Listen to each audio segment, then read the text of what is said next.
ఇప్పుడు ఆదాని అంబానీకి సంబంధించినటువంటి చర్చ దేశవ్యాప్తంగా కొనసాగుతూ ఉంది. ఇప్పటి వరకు ఆదాని అంబానీ గురించి పదే పదే మాట్లాడినటువంటి కాంగ్రెస్ పార్టీ ఇప్పుడు ఎందుకు మాట్లాడతలేదు, వాళ్ళ నుంచి ఎంత ముట్టినే మీకు అని చెప్పేసి ప్రధానమంత్రి నరేంద్ర మోడీ అడుగుతా ఉన్నాడు. అయితే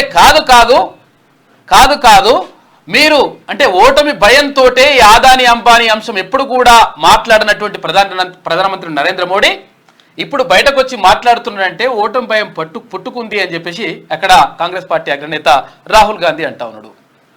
ఇక్కడ ఆదాని అంబానీల అంశం ఒకవైపు చర్చకు వస్తుండగా ఇక్కడ మరోవైపు ఇక 8వ తారీఖు లోపు అంటే ఇక్కడ రైతు బంధుకు పైసలు అంటే రైతు భరోసా పైసలు నేను వేస్తా అని చెప్పిన 100% వేసిన కాబట్టి అంటే ఇంకా కొన్ని మిగిలి ఉన్నాయి. పూర్తి స్థాయిలో 69 లక్షల మందికి ఖాతాల్లో పడిపోయినాయి.